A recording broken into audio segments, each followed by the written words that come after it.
வாழ்க்கையில உண்டாகிறது. இப்போ யோசேப்புக்கெல்லாம் எப்படி இருந்திருக்குன்னு, சிறைச்சாலையிலேருந்து போறாரு, சொப்பனத்துக்கு அர்த்தத்தை சொல்லியாச்சு, வேலை முடிஞ்சுது. ஓகேடா, என் வேலை முடிஞ்சுது. ஆமாம், இனிமேல் தாடியை கொண்டாந்து ஒட்டுங்க. ஏன்னா சவரம் என்ன பண்ணிட்டாங்க, அவ்வளோ நாள் வளர்த்து இந்த தாடி கீடியெல்லாம் எடுத்து அவர் போட்டிருந்த அந்த பழைய ட்ரெஸ் எல்லாம் கலத்தி எல்லாம் மாற்றி ராஜாவுக்கு முன்னாடி நிற்கணும்னா ஒரு ரகம் இருக்கு. அப்படி இருந்தால் தான் என்ன செய்ய முடியும். அப்போ ராஜா முன்னாடி உங்களை மனிதர்கள் ராஜாவுக்கு முன்னாடி டெம்பரரியாக நின்றுட்டு போகிறத கூட்டிகிட்டு வருவாங்க. தேவனோ உங்களை நிரந்தரமா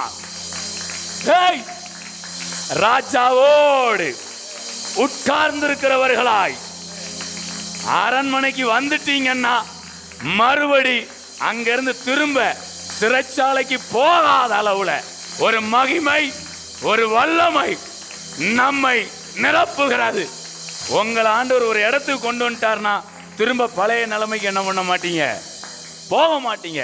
நான் சொல்றேங்க, கார்ல, லாரில, பஸ்ல ரிவேட்ஸ் கியர் இருக்கு. ஆவிக்குரிய வாழ்க்கையில there is no reverse gear. போயிட்டே இருக்கும். நீங்க ஒரு நாளும் கியரை பேக்ல என்ன பண்ண முடியாது. யோசேப்பு வாழ்க்கையில ரிவேட்ஸ் கியரு அவரே பின்னாடி வரணும்னு நினைச்சாலும் நிறுத்திட்டாங்க அரண்மனையில. எங்கடா வர, நீ இனிமேல் சிறைச்சாலை கைதியா இருக்க வேண்டியவன் கிடையாது, நீ அதிபதியா இருக்க வேண்டியவன். உனக்குள்ள இருக்கிற விவேகம், உனக்குள்ள இருக்கிற ஞானம், நீ இதை கொண்டுகிட்டு நீ சிறைச்சாலைக்குள்ள போகக்கூடாது, நீ அரண்மனையில அதிபதியா இருக்கணும். யோசேப்புக்கு எப்படி இருந்திருக்கும்னே, அப்படியே பழசெல்லாம் நினைச்சு பார்த்துருப்பாரு. ஆஹா, ஆண்டவர் சொன்ன வார்த்தை என்ன செஞ்சிட்டு அப்படியே பூரிப்படைஞ்சிருப்பார்லானே.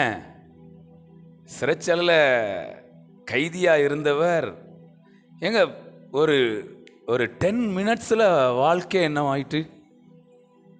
இன்னைக்கு நீங்க இதை நம்புறீங்களா? இதை நம்புங்க, இதை நம்புங்க.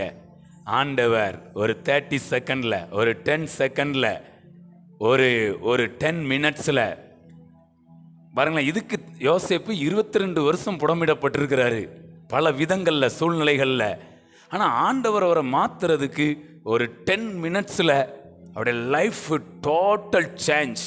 அவருடைய வாழ்க்கை தரமே நினைச்சு பார்க்க முடியாத அளவுல. எங்க சிறைச்சாலையில கைதியா இருந்தவர் எகிப்து தேசத்துக்கு அதிபதினா நம்ப முடியுதாங்க? ஏங்க, தேவனுடைய வாக்கு தத்தம் நீங்க நம்ப முடியாத காரியங்கள் எல்லாம்